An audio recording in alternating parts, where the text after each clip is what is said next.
So I'm here with Dahlia Broberg. I'm so happy we're finally having this interview. Hi, my name is Dahlia. I'm from Berwyn, Pennsylvania, and I'm going to Northeastern. Let's start by talking about what semester you're in at Northeastern. I'm currently finishing up my first semester at Northeastern. Second semester starts in about 3 weeks. So you're home for the holidays. I am. And you and I have been working together for quite a while now. And I wonder if you can talk about it. So we started working together about halfway through my junior year of high school because as I was getting closer to college, I was becoming way more stressed and I didn't really know what I was doing at all. And my mom knows you from college and she told me, hey, I know this guy who has been super, super helpful with other kids like you who are going through similar journeys of trying to figure things out. And he can be a big support for you. And I was like, this sounds okay. I'll try it. I'll try it. We'll see how it goes. And we had our first meeting and we just really clicked. And the rest is history. You really supported me all throughout my junior and senior years. I went through this process. And where did you go to high school? I went to Conestoga High School. And talk a little bit about Conestoga, because my understanding is it's one of the top public high schools in the country. Is that correct? Yeah, so Conestoga is definitely one of the top schools in the country. I'm pretty sure it's the top public school in my state. And it is a very academically rigorous school and one that came with lots of opportunities in terms of AP classes and various programs within STEM and also lots of arts and humanities programs. And they're a very well-rounded high school. And me personally, when I was there, I focused a lot on taking as many AP classes as I could, specifically within humanities. Yeah. And I wonder if you can talk a little bit your grades. Can you tell us what your study patterns were? Talk a little bit about how you studied and what you studied and what your favorite classes were. Throughout high school, I had pretty good grades, not trying to like flex or anything, but I cared deeply about my academics and always tried to push myself when it came to grades. And I saw it as an opportunity to grow as a person, not just academically, but also just push myself generally. So I always cared very deeply about school and my grades. And when it came to classes that I really enjoyed, I found myself really gravitating towards things like government and social studies generally. And this is something you and I talked about all the way through, is you're leaning towards the humanities, and you have a number of closely related activities that you've been engaging in for a long time. Could you talk about your artistic and musical bend? And then we'll lean into those in a little more detail after that. Yeah, definitely. So I am an extremely musical person. For as long as I can remember, I've been singing ever since I was 6 years old. I started taking lessons, and it's always been something that really matters to me. And I've always tried my best to grow as a musician.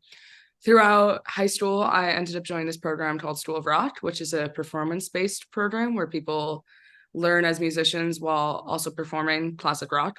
And through that program, I really grew a lot, and it was a super awesome opportunity. And I did multiple tours throughout the summer playing at venues like Rock and Roll Hall of Fame and the House of Blues. So music has definitely been something that is very important to me. And similarly, I've also really cared about art my entire life. I've always been super into paintings. You can't see my room right now, but throughout my room, I have many walls that I've painted over the years and many art projects hung up. Throughout high school, I took studio art all 4 years, and it's always been something that has really mattered to me too. Yeah, can you talk a little bit about your mom? Because you and I are privileged enough and I have known your mom for a long time. She and I went to Penn together, and I was fortunate enough to be in the creative writing program with her. And you're a very gifted writer as well. Can you talk a little bit about your writing? Sure. So Oh.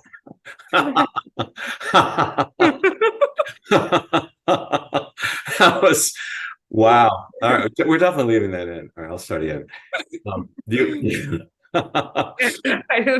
don't know. Yeah, well, I was wondering if you can talk a little bit about your writing.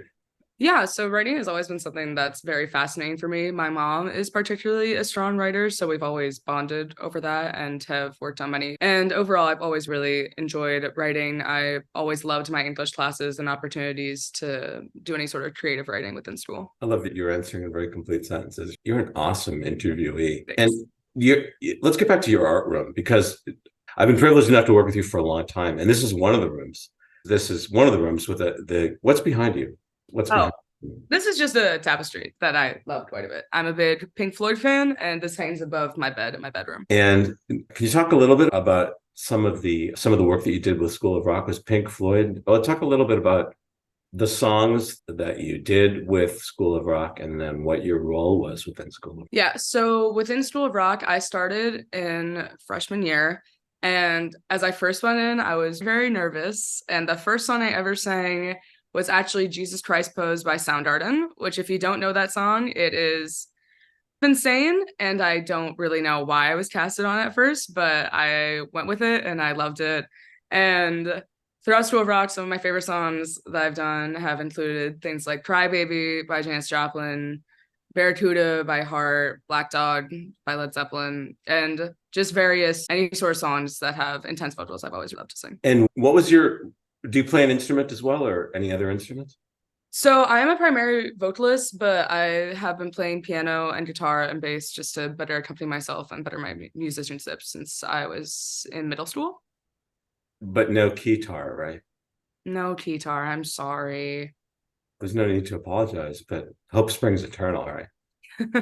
It does. And talk a little bit about the dynamic of, if you would, about being lead vocalist. Talk about what it's like to be on stage and to interact with the audience, because you have such a very wonderful and specific way of dealing with the audience. Maybe you could talk about the migration from having stage fright to being up there and going big or going home, and then really interacting with the audience, because it's such a wonderful thing to see.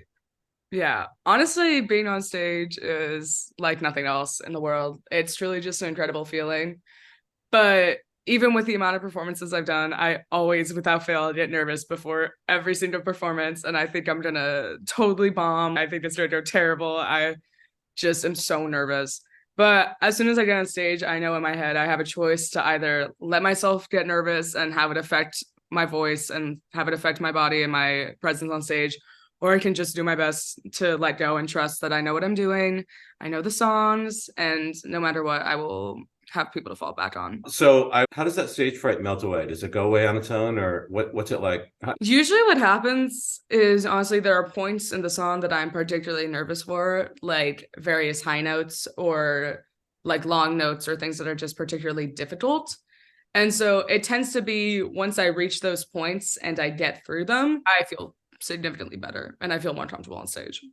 Okay. All right. It's awesome. Talk a little bit about your art room. What is it, and how have you gone about decorating it? What have you done in it? So my art room is actually my original bedroom. And so it's always held a special place in my heart because up until about fourth grade, I lived in that room up until I moved to this room now. But that room always stayed my art room. And originally it was honestly really bare and I didn't like being in it. And I thought that it was just weird. All the walls were like totally empty, and the walls in that room go like super high, like towards the ceiling, because it's on the slanted roof, like where the room is. And at first I really didn't love being in there, and I only went in there like when I was working on projects. But eventually during the pandemic, I decided I wanted to make that room feel more homey. And so I put up a huge bulletin board on one of the walls, and I started pinning up like all of these like memories and various things. Like I have letters up there and like old pamphlets or little art pieces that I've made or anything that people have sent to me, I have pinned up there. And I started hanging up other art pieces that I have on my wall. And underneath my bulletin board, I started painting the walls. And so I painted a bunch of fun little colorful mushrooms and grass and flowers and stars and just made it feel more like me. And eventually what happened is I realized I love that part of my room so much. I was like, I'm gonna do it to the entire room. And it was a very long process. I started painting those mushrooms at the beginning of my sophomore year of high school, and I didn't feel like my art room was finished up until about the end of my junior year of high school. And so eventually I started hanging up more things on one of my walls, and then within the blank spaces between the canvas and like the sculptures I had hanging up, I started painting a bunch of eyes and like facial parts. I got a huge pack of pasta markers over the summer, and I was going into it. I was like, this is either going to look so terrible or so cool. Let's figure it out. It'll be fine. And so I started painting them all over, and eventually I ended up tackling the huge wall on the side. I actually, a year before I actually started decorating that side of the wall, I bought a bunch of posters online, and they were just sitting like on my art room floor for 6 months before I was like, I'm finally ready. I'm going to do it. And so on that side of my wall, I now have a huge like tree of life tapestry with an eye in the middle. And it's surrounded by a bunch of band posters and old like art posters, like from Picasso or Dali. And it's just hung up all over. And it took about 3 days straight of hanging things up. I had to bring scaffolding into my room to get it all done. But eventually it was done. And ever since then, my art room has just been like my favorite place ever. It sounds like it was just such a safe space for you to just flex your creative muscles. And later on, can you talk a little bit about teaching art you were working with? So through National Art Honor Society, I decided that a way I really wanted to get service hours was through volunteering at my middle school. I've always had a great relationship with my old art teacher, Mrs. Flint. I had her all 4 years in middle school every year. She's like my favorite person ever. During afternoons, I started volunteering at the art club. And particularly, I remember the first year that I was doing that, there were 3 girls, another Dahlia, never meet other Dahlias, but there was another Dahlia and this girl, Eva. And whenever I would go, I would always sit by them. And particularly Eva was very talented with art. She's been like taking tutoring lessons for a very long time. And I just got along with them very well. And I always tried to come up with fun little projects to do with them and would work on the art projects that Mrs. Flint was teaching alongside them. And it was just a really great experience. Dolly, was that your first time teaching? I think in a formal setting, it was my first time teaching. Yeah. Awesome. And you created so much art while you were at school. Let's switch over to music for a second. So my mom is a music therapist. Back in 2017, I remember she said that she was going to change career paths and she really wanted to work in music therapy. So she got her degree in 3 years, did a bunch of internships, and now she decided after her internships, she really wanted to work in hospice music therapy. So my mom has been working at Holistic Care Hospice, which is a local hospice center near us that through there, essentially, she sees about 190 patients a month, give or take. And she has 3 student interns under her. So once she got into her music therapy job, she was just doing individual sessions with patients, but she decided that at the end of the day, her passion really has always been involving teaching. So she took on interns and has been building a curriculum for her students. And how and when did you come into that ecosystem? So essentially, since my mom has been working, I always went on little like holiday show type trips. Like she always thought it would be fun to go to like big show type things, like in retirement communities, like in the lunchrooms or like common rooms. And we would do big holiday shows, whether that would be like for Christmas or Valentine's Day or just any day, really. There's always like something to celebrate. And after that, we were doing that for about a year, I would say. I was doing shows like that with her relatively often. And at the end of 2018, I decided I want to do something more than just this. I really want to go to individual patients with you. And so I became an official volunteer with Holistic Care. And since then, I've been doing regular patients visits with my mom individually. And it's honestly some of my favorite work I've ever done in my life. What is it about that work that's so special for you, Dahlia? Oh, speak of the devil. Hi, Dan. Hi, Pauline. I'm doing an interview, much like the interview that I did with you. Gee, you can still say hi. You already interrupted it. It's okay, Mom. That's okay. We're gonna. We were just Hi. talking about you. I want to. That's okay. We're totally leaving this part in. Your interview was amazing a couple of weeks ago. I want to catch up with you because I missed your call a couple of weeks ago. No worries. We'll catch up. Is everything okay? Everything's great. I was just going to tell Dahlia that I'll be gone singing to dying people until 5 o'clock. Classic. But I mean, Okay. Let's catch up soon. Maybe later on this week or happy Thanksgiving. Happy Thanksgiving, Pauline. Much love. Ask the question quick. Do you have any individual people I can see with you today?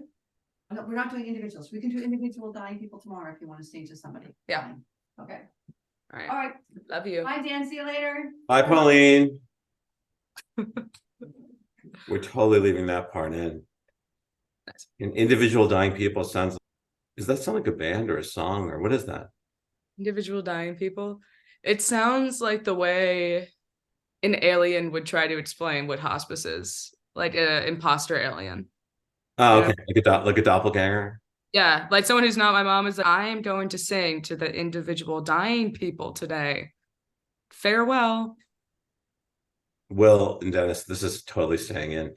So for me, the best part of doing work within hospice music therapy is just forming individual connections with people. For my entire life, I've always found to really love forming connections with people. And in terms of hospice patients, lots of them do not have families with them. They are by themselves. They don't have friends because they're bedridden, and they spend most of their days just laying away and in pain. And one of the most amazing things I've found with hospice music therapy is the way that through connecting with these patients, you can really make their end of their days significantly better. I think of some patients who always would talk about how my mom and I were the highlights of their weeks, months, even years sometimes. And at the end of the day, just being able to connect with people and have them resonate with music is just a beautiful thing.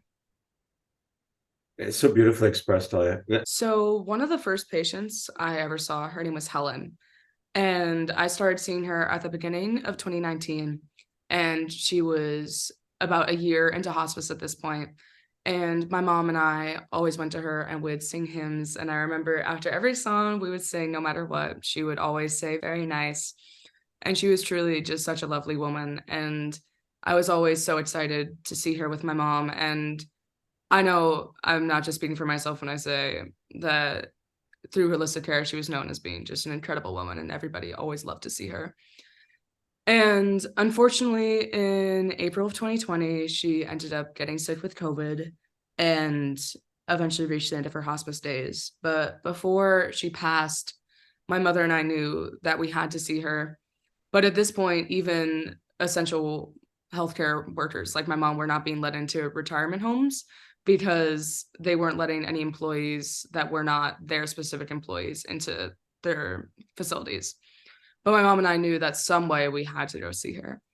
And what we did is we went outside of her window and we were stood up on our tippy toes and we sang her all of her favorite hymns through the window and reminded her how loved and cared for that she was. And what was the song? What was the song that you sang to her through the window? I sang many, but her favorite that I sang at the beginning and the end was Amazing Grace. It's such a beautiful story. Essentially, that moment was one of the most impactful moments of my life. And as heartbreaking as it was to see a patient and someone I would consider a dear, beloved person in my life pass away, it was truly one of the most profound moments of my life. And I felt a type of warmth and coziness I feel very rarely. And I know everybody who was there with us felt that too. And just because of that, I knew, because of the way it impacted me, I really wanted to write about it. Can you talk a little bit about being a dual national and being Dutch and American and multilingual? So I do live in Berlin, but when I was younger, I spent half of my time in the Netherlands and half of my time here. I was born in Amsterdam and half of my family lived there at the time. So growing up, I spent around half of my time in Amsterdam and half of my time in New York City and Pennsylvania. And essentially, Amsterdam has always held a very special place in my heart. And it has always been a place that my family looks at very dearly. And in fact, I actually have my for sale sign from my house right there hanging above my piano. So that house and everything about Amsterdam has always meant a whole lot to me. And for as long as I can remember, even when I lived in Berlin, we have always taken Dutch heritage very personally and seriously, and we really care for Dutch cultures and traditions. And even though I no longer live in the Netherlands, it's always been something that really matters to me and my family. How did you begin your college search and what was that process like? So essentially, my original requirements was that I really wanted to go to the Netherlands. At first, that was like so set in my plan. I was like, I'm not going to college if I'm not going back to the Netherlands. And so when I visited my brother, who still lived in Amsterdam at the time, I looked at various schools throughout the Netherlands. I looked at University of Amsterdam, Rotterdam, Leiden, Utrecht, and as much as I loved all the schools there, I knew at the time I really did not know what I wanted to study. And unfortunately, with the Dutch school system and Europe school systems in general, just with the way that you go through high school, you were expected to know what you were planning to do with your studies as soon as you enter college. So I would not have been able to explore my interests or figure out what my true plans were. Unfortunately, I ended up scratching my plan of going to Dutch schools and looked at schools in the States that had open curriculums and good undecided programs. And how did you go starting to look at schools? How did you start? Talk about that whole process. So at first, my requirements were just that I wanted to be in a place that I enjoyed living because I knew I wasn't totally set on what I wanted to do with my studies. I wanted to make sure that I lived in a place that I would enjoy the area and enjoy the people there. And so I ended up realizing I wanted to live in a major city. And particularly, I really wanted to end up in Boston. And you took a summer trip in which you and I communicated a lot along the way. Essentially, what happened was at the end of the summer of my junior year, right before I started senior year, my mom came up to Boston as I was finishing up a family vacation on the Cape. And I picked her up and we went to various Northeast schools and visited a bunch of them. And along the way, I realized I may have some strong opinions about schools. And there were some schools that I just instantly clicked with. And there were other schools that immediately I was like, this is not it. This is lame. I don't want to go here. It's just not for me. How did you know when you landed on certain campuses that it wasn't for you? Was it a feeling? Part of it was definitely a feeling, but also a part of it was just the environment. I am a very energetic person. I'm a very lively person. And if I got on campus, even in the summer when most students aren't there, if I got on campus and felt that type of energy that I carry wasn't going to be matched in the general student population, I knew that it was not going to be the right fit. Would you say if you were giving advice to families or kids who were looking at school in 10th grade or 11th grade, that's something they should pay attention to? Yes, I definitely think that a very important part of figuring out what school you want to go to after high school is figuring out where you would be happy, what population you want to be surrounded by, the type of people that you want to be with, and the general energy that you want to be around. Because at the end of the day, even if you go to the best school in the country and it is the best place for academics, if you are unhappy there, you're not going to be able to thrive and really appreciate the academic environment. You need to end up in a place where you feel at home and welcome and really a part of the community. Beautifully said. Let's go back to the application writing process and what that was like for you. I'm going to be honest. I found the essay writing process to be quite awful. I did not enjoy a lot of it simply because unfortunately, I just started late with it.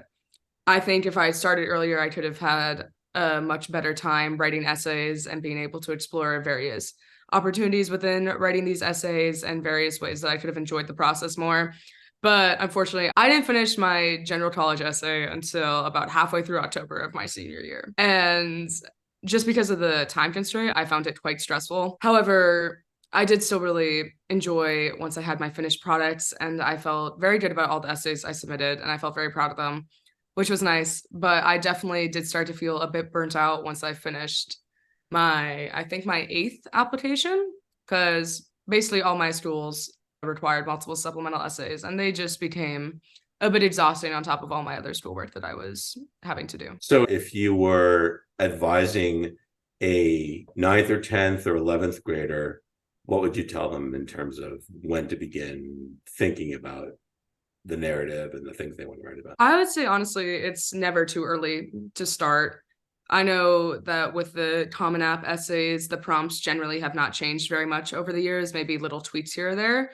But generally, if you start thinking about the story that you want to tell and the way that you want to portray yourself, even in your first year of high school, there's nothing wrong with that. And if you are feeling that type of motivation and ready to really think about the future, I think you should start as early as you can. Beautifully said. In high school, essentially the only thing I knew was that I absolutely under no circumstances wanted to do anything revolving med school. That was like my worst nightmare. And I knew under no circumstances could I do that. But other than that, I generally did not really know. I know that music has been a passion for me my entire life, but even when I was unsure about what I wanted to do, I knew that music was not going to be a career path for me, simply because I've always feared that if I made music my job, I would eventually start to dislike it or resent it. And because of how much I care about music, I did not want to risk that at all. And even going into my first semester of college, I really did not know what I wanted to do. But thankfully, the school that I ended up at is Northeastern, and it was my top school for many reasons, whether it be the co-op or being in Boston or just the people that are there. I knew that it was definitely the school for me. But the thing that really sold it for me was the fact that they have an Explore program, which is a program for undecided students that really helps you explore different majors and different classes and just figure out more about what you really want to do. And so with that in mind, as soon as I knew about that Explore program, I knew I wanted to apply early decision because I knew without a doubt that if I got in, I would 100% want to go. So you applied early decision, and you actually got your application in early for early decision, given that you started your application. It's not terribly late. Honestly, the last mile of applications was very difficult. I remember as I started writing my Common App essay, I was so stressed about it because I really only had one idea about what I could possibly write about. And thankfully, it turned out well. But as I first started writing it, I was so scared. I was the only person who was writing it. I was the only person who was reading it. And as I was writing it, I was so scared that it wasn't going to land with people the way that I wanted it to. And by the time it was time for me to actually share with you what my Common App was looking and with my parents and my advisor at school, I was so scared. I was nervous. I was going to have to restart the whole thing, that it wasn't going to be good. And I was just so exhausted at that point with all the other supplementals I'd started to work on and general schoolwork I had going on. I was just so scared that it wasn't going to pan out. But thankfully it did. And as exhausting as it was, I was really proud of my final essay and the way that it turned out. And what would be your advice in terms of finding somebody to help work with you, whether it's a mentor or an editor? What's your hit on that? I think that the person that helps you in this process should be somebody that you really trust and somebody that you get along with well. I think a very important part of mentorship is just having somebody who is really there for you and can connect with you in a certain way. And at the end of the day, if your personalities don't align or if you just don't mesh in the way that you want to, I don't think that they're the right person for you. Did you find that person? I think I found that person. So talk a little bit about because this was such an interesting journey for you. So you knew you didn't want to do med school. And one of the things that attracted you to Northeastern, which last year had 96,400 kids applied to it. Now, I believe Chicago and Yale, to whatever degree it's important that it beats that out. And you just crushed it. Can you talk about the night that you got in and what you did? Oh my goodness, that night was crazy. So essentially, when it came to our decisions coming out, Northeastern originally just said early December. They said by December 15th, but it was anytime within those first 15 days of December. And as soon as December 1st hit, I just started freaking out internally. I was like, any day now, I'm going to get this decision that's going to obviously greatly impact my life. And about a week into December, I went to my school counselor and I was essentially just like, hey, I'm freaking out right now. I know that this decision's coming soon. I'm freaking out right now. And she told me, I know it's stressful, but I believe in you. And here's what I'm going to do. When big schools like Northeastern release their decisions, they tend to tell the school counselors in advance beforehand, usually so that they can console students who didn't get in, because they give the statistics about how many people applied, what percentage of people they let in. And with that in mind, my counselor told me that she would shoot me a message when the decisions were coming out as soon as she found out. And so what happened was I was at my friend's house at the time, and I was just sitting there stressed about Northeastern applications, as I was for the entire first 2 weeks of December. And I then was like, I'm going to distract myself. I'm going to check my email. And I saw that my counselor emailed me 2 hours before saying that decisions were coming out that night. And so I jumped up from the couch. I was like, Bill, I have to leave right now. Like, I have to leave right now. And so I ran out of the door without my shoes on and just drove home. And I was just gripping my steering wheel as I was driving home. I was like, please let me be in. Please let me be in.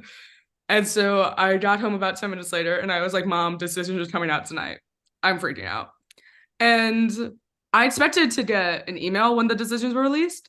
But what ended up happening was I was just checking my portal to make sure that everything was set and that I could get my decision as soon as it came out. And once I logged into my portal to make sure that everything looked good on my end, I got my decision that I was admitted. And I freaked out and I was so happy. Did you celebrate? What did you do? First, I actually called you because I was like, oh my God, Dad, I got it. Oh my God, Dad, I got it. But yeah, what happened was essentially my mom and my dad and I just celebrated together. And my mom cried. I cried a little bit. We were just so happy. It was a wonderful night. I was so proud of and so happy for you. And it was a journey we went through together, but you grew so much through it. You grew so much through it. And part of the growth that I saw with you, Dahlia, was you went from not knowing anything about what you wanted to do, other than that you didn't want to go to med school and that you didn't want to go into nursing. You talk a little bit about you drew the line at nursing. Yeah, that was it. And you didn't want to go to Texas. I did not want to go to Texas or Chicago. Texas was out and nursing was in. Okay. And since you, and a little bit about camp too, and the work that you did at camp, because first of all, talk about your camp and your many years in it. And although you hadn't taught before, you did work with those three girls. And then you went back over the summer preceding Northeastern. Can you talk a little bit about the work that you did there? I've been going to my summer camp since I was 9 years old, which is as soon at my camp that you can start going. And I've been going every year since then, and it has always been my favorite place in the entire world.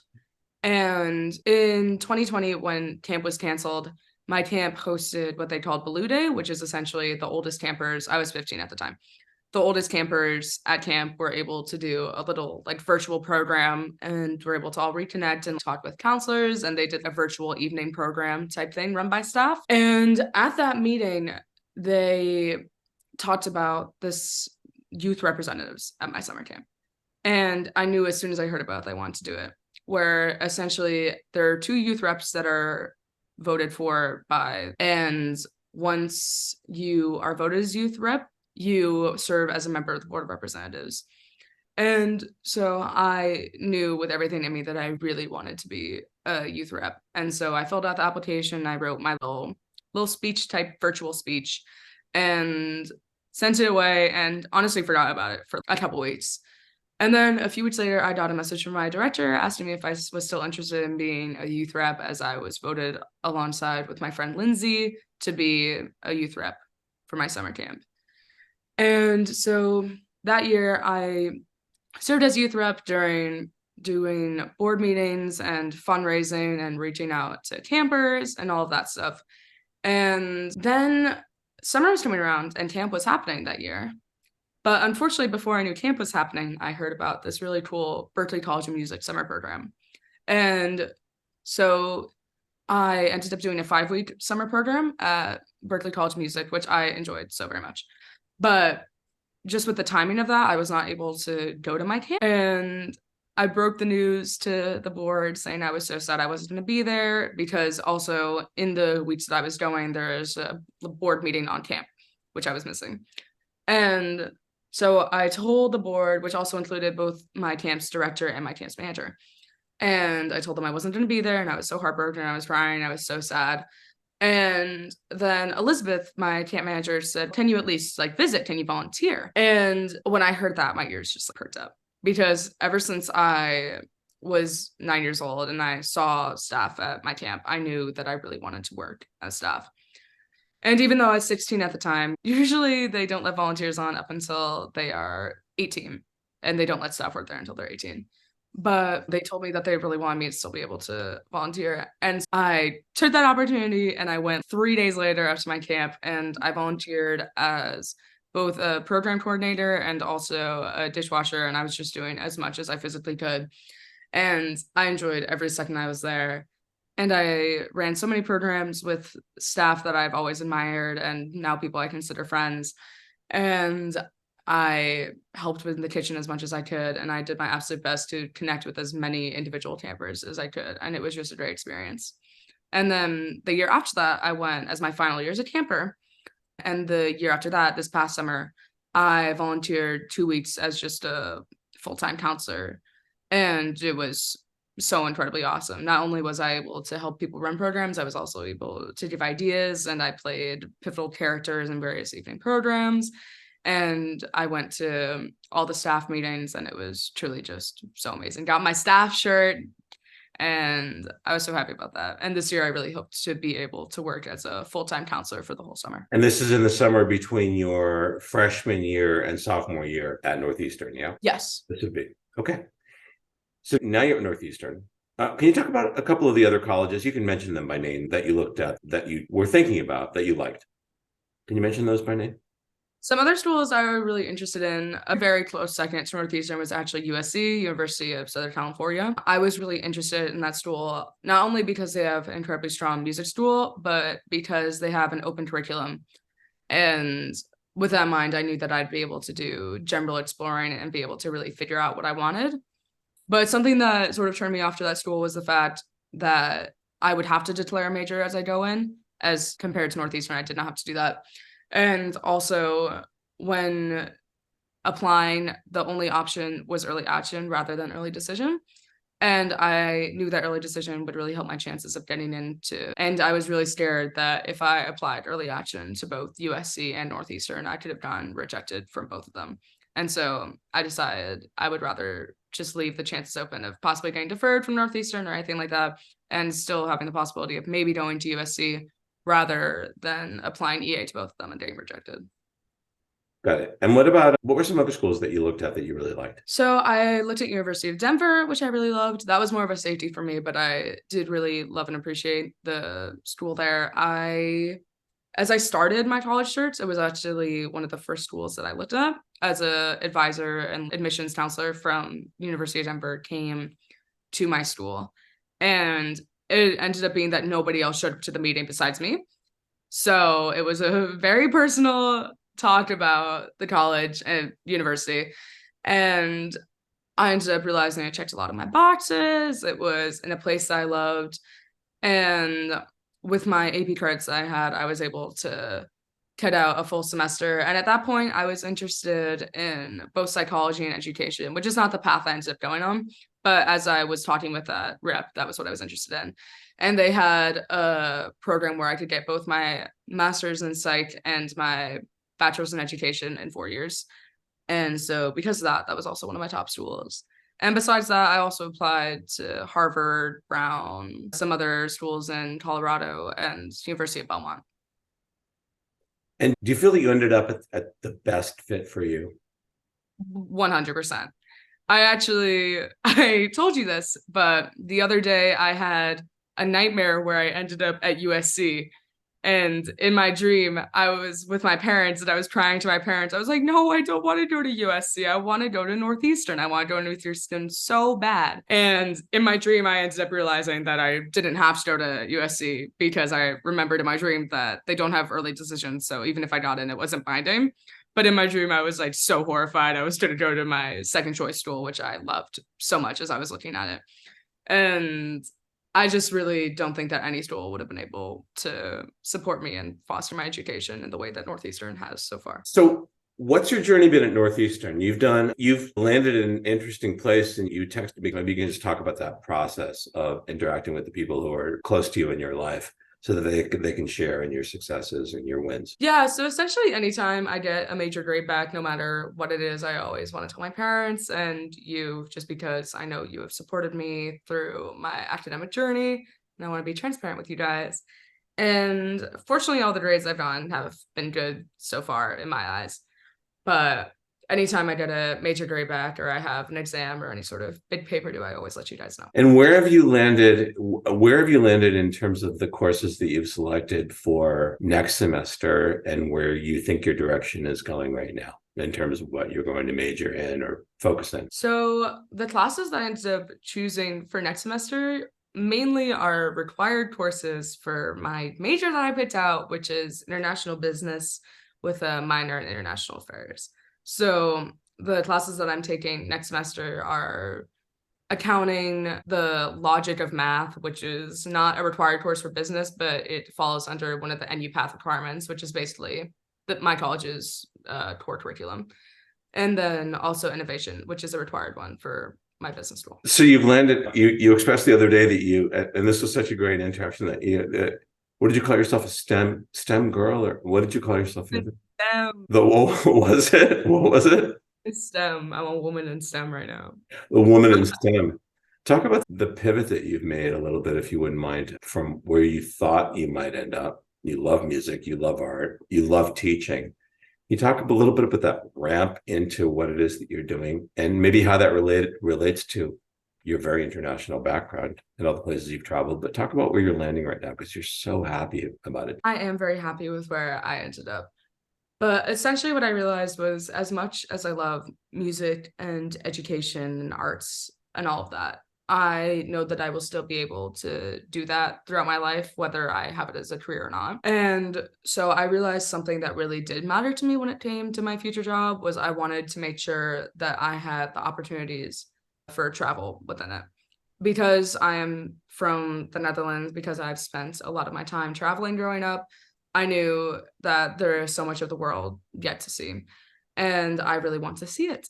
And with that in mind, landed on international business largely because of that, but also because with the courses I've been taking this semester, lots of them are involving international affairs, international relations.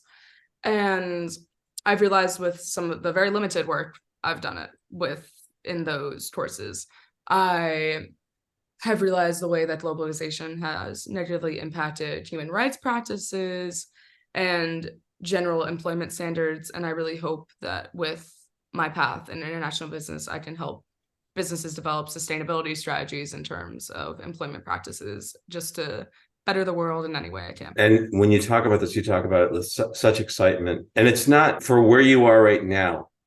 Looking back in time, is this something that you imagined that you would be landing on when you were a junior, when we first started working together? I definitely could see myself doing something with international affairs, which is my minor, but I certainly did not anticipate myself going into business. I remember in junior year, I thought I would never want to do anything involving business. But at that time, I think I saw business through a very narrow lens, and I didn't really understand all the opportunities within business and the various ways that you can go about that field. What is it that excites you? You talked about sustainability and human rights, and it's fascinating stuff, and you light up when you talk about that. What are some of the things that excite you about business, given what you know about it, and given that you're only one semester into your career as a student at Northeastern? This is random, but ever since I was younger, I've always loved things that involve challenges or feel like puzzles to me, which is very weird. But in terms of business, I see lots of business deals or business dilemmas that happen within the field that I'm learning about in my international business class as puzzles to be solved and problems to be worked on. And I love that. I love that so much. I love looking at various things that are going on in the world and thinking about various ways that people could come up with solutions, or people could try to remedy the situation, and the different outcomes that all those decisions could have. And that's something I really love about business. Yeah, it's so wonderful watching you on this journey so far. And we've recently reconnected, although we're going to be doing some work together. And what about having been mentored, right? Having been mentored, you were probably mentored before, but having this sort of interactive mentorship with me, maybe you can talk about your experience as a mentee, and now as a mentor for these young ladies with whom you worked as an art teacher, and what your observation is of the mentorship process, and what advice you might give other people on being mentored and turning into mentors themselves. I think as a mentee, I really needed mentorship, especially through the college journey. I also realized that as a mentor, people always need support in some way or another, and it's just the ways that they get it which differ. And I think something that's important to recognize in terms of mentorship and being a mentee or being a mentor is that there's nothing wrong with feeling like you need support. And it's not even that like you need help with your journey. It's just another tool in your box of somebody who can support you in various ways when you need it. And I know, especially as I was going through the college journey, I probably could have done it by myself, but it would have made the process just much more painful for me and not as enjoyable. And I don't know if I would have ended up at the school I ended up at. And I think at the end of the day, as a mentee, it's important to recognize that leaning on people is not a weakness. In fact, it's a strong suit, being able to recognize that you could have some support. And how have you taken what you learned as a mentee in becoming a mentor? Because part of that journey, can you talk about that being a mentee trains you to be a mentor? I definitely think that being a mentee trains you to be a mentor. Just because you see the way that your mentor interacts with you, and you see the way that when you need support, your mentor is able to guide you and give you that support. And I think through being a mentee, I've realized various ways that support can be seen. There were some sessions where we had where I just needed emotional support and I did not want to be pushed. And there were some sessions where we had where I just, at the end of the day, I really need somebody just tell me, you just have to do it. And it's not going to be fun, but you just have to do it. And I think through being a mentee, various ways that mentors approach issues and approach various subjects, and just the way the different mentor styleship. And I think through being a mentee, you start to realize the ways that you benefited from it and the ways that you particularly really were supported, and things that worked, things that didn't work. And through that process, you start to think about the ways that you can help others in that same way. And are you taking that? Have you put any of that on its feet yet as an undergrad at Northeastern? No. Okay, asked and answered. But do you hope to, whether it's in what you and I have talked about, and you might talk about that, but in the work that you do, or in the interactions that you have with fellow undergraduates, or in the work that you might be doing over the course of the summers to come, talk about that, how that might show up for you. I definitely see mentorship showing up for me later in my journey, especially with other Explore program students. With a required class I had to take this semester's Connections and Decision, which is actually run by former Explore program students. And with that class, they really help you figure out what works for you, what doesn't. And I could totally see myself being a TA for that class and other Explore programs. And I could totally see myself running, there are things called college conversations where Explore program students can go and listen to people talk about their experience in college and talk about how they figured it out, and talk about the benefits they found within their college and the way that they've seen their other friends figure it out. And I could definitely see myself doing something like that, and doing individual meetings with Explore program students and running classes and all that type of stuff. You touched on something really important, which is this college conversations. And I wonder, you have this ability, this rare ability to communicate at so many levels. You communicate through song, you communicate through music, you communicate through that, being able to read the room and read the crowd when you're on stage. Can you talk about your hit, Dahlia, on the importance of communication and the ability to communicate on paper, in person, reading the room, emotional intelligence? Can you talk about that? Because you're so gifted at that. But if you were to give advice, talk about your views on it and the advice that you might give to young people coming into this process in 9th, 10th, and 11th grade. I think that's something that's important revolving communication, is the idea in my mind that a big part of human nature is that people want to be heard. So the first time Dan and I met, I asked him a very important question to me. I asked him, how many teeth do you think could fit in this room? And I think 1 million could fit in this room. Easy. But lots of people don't think that. So I like to talk about that. I'd like to hear what people could say. I personally think that half the teeth in the world could fit in this room. And I know that's a lot, but that's just what I think. But you bring up a really important point. Is humor part of the process when it comes to working with a mentor or an advisor or a college coach or somebody who's going to help you along the way? And is it inherently a humorless process? And does humor play an important role in the process, or did it for you? I think personally, I'm just somebody who loves to make jokes out of things and loves to joke around, even as I'm doing serious things. And so me personally, I knew that this process would not have been enjoyable if it wasn't in a fun manner. And so I knew when I first met with you, if you weren't going to be funny and able to bounce back with my jokes, that it just was not going to work out, because I really need somebody who's able to do that with me. Yeah, we had so much fun. But back to communication. You started off talking about communication before we got bleeped. And we've talked about this a lot, but you have such incredibly interesting emotionally resonant views on this. Can you talk about that? So essentially, when it comes to communication, I think something that's always mattered to me, and I think generally people want to be heard. And I know with communication, not only is it important for you to feel heard, but it's also important for the other party to feel heard.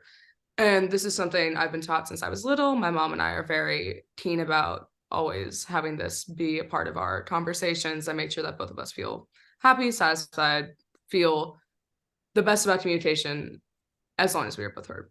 And when it comes to the way that's shown up in my life, I think the best way to communicate with people is to be as empathetic as you possibly can and see where the other person's coming from. And no matter where that shows up, I think that it's very important that you do your best to feel heard and you do your best to make sure the other person feels heard too. Because without communication, it's just, I don't know. Without communication, life sucks. I don't know. Sorry. It does. It does. When it comes to communication, what's your advice to high schoolers in terms of the ways that they should dimensionalize the way in which they communicate so that they can be more successful in getting into college? I think improving communication skills is not only important in the college process, but also just important for general life skills. Things like public speaking, things like even as mundane as email writing or making phone calls. I think it's very important that people get comfortable with it and people become just good at communicating, because at the end of the day, it is a very important life skill, not just throughout school, but also just throughout your job, through your career, all that stuff. It's important. Beautifully said. Last couple of questions. What did you not know before you went to college, once you were admitted, that you wish you knew? So when it comes to the skills of people when they first go into college, I think an important thing that people should consider is not only just communication, but also the idea of being comfortable with putting yourself out there.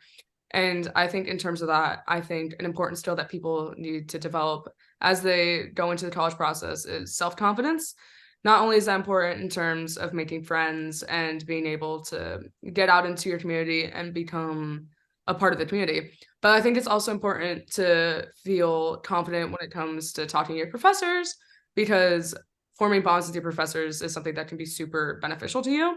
And if you are somebody who is just not feeling great about yourself and overall is nervous about the way that you present yourself, making those connections can be much more difficult. Yeah, beautifully said.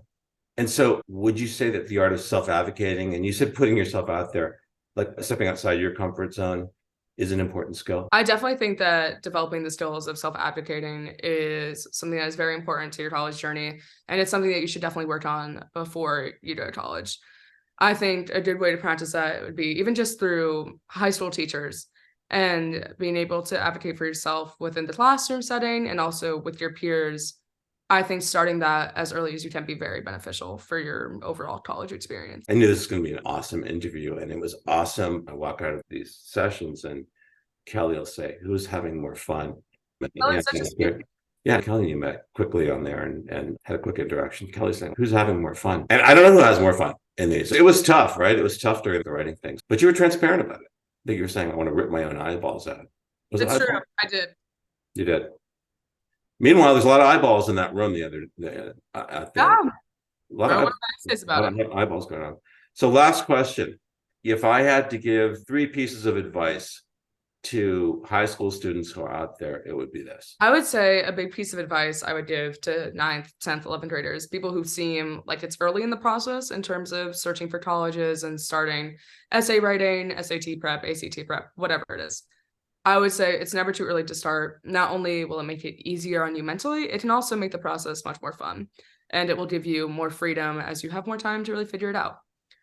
I also would say a very important advice that I have is just to take advantage of all the opportunities that you have within your hometown, whether that would be through your high school's courses or also things like volunteer work or anything that you won't have access to once you're in college. I think it's very important to take advantage of that while you still can. Number 3, I would say at the end of the day, taking care of yourself is something that's very important. And if there's a moment where it seems like the stress is just too much and you need to take a moment for yourself, you should. Because at the end of the day, if you are working for too long under extreme stress or are just feeling mentally unwell, pushing yourself in that way is not good for you. And it's okay to take a break and take some rest. Even if you take that rest, it doesn't mean you're not doing well. And at the end of the day, you should take care of yourself. Thank you so much for today. All right. You're so awesome. We'll talk soon. Bye. Bye.